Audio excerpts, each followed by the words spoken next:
So yan, sinabi ko nga na ganun. Sa Japan kasi ganun sila.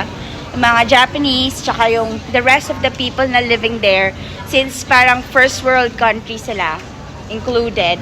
So parang talagang nakikisabay sila sa western countries. Pero dito sa Philippines kasi, hindi naman ako talaga nagme-makeup pagka wala namang occasion or pag may pupuntahan lang pa party, ganyan, with friends, ganyan, mag-meet, may date, ganun lang kasi hindi naman lahat ng tao dito naka-makeup, 'di ba? Ba't kailangan kong required akong naka-makeup?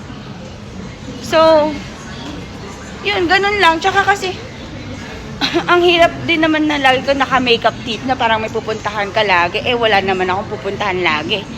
Dito lang naman ako sa mall. O kaya, sa bahay. Ganun lang.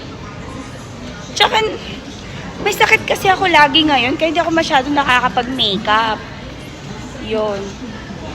Pero, pag may time ako, nasa mood, ganyan, mag-makeup ako. Pero pag wala talaga ako sa mood, may sakit ako, talagang hindi mo ako maasahan na may makeup. Ganon. Tsaka iba naman yung lifestyle sa Japan kaysa sa Philippines.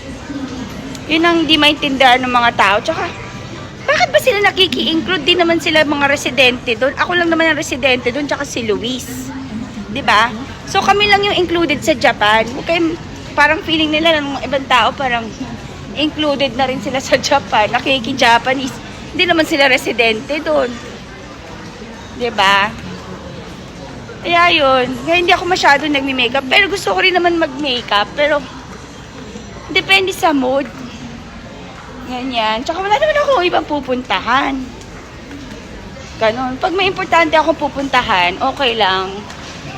Pero pag wala, bakit? Sino naman ang pagme-makeupan ko? Pero pag nasa mood ako, nagme-makeup talaga ako. Depende lang talaga sa situation. So, yun. Yun lang naman ang difference kung bakit mukha kaming gusgusin dito sa Philippines. Kasi naman yung mga tao, simple lang naman dito. Mukha kami weirdo na pupunta kami sa labas para magpa-fashion show lagi. Ganun. Diba? Ang weird. Sabihin ng mga tao, nababaliw na ako. Nagsusot ako ng... Ay, wait. Gusto ko nga pala nito. This one. This one po. Yung 120. 120. 120. Oo.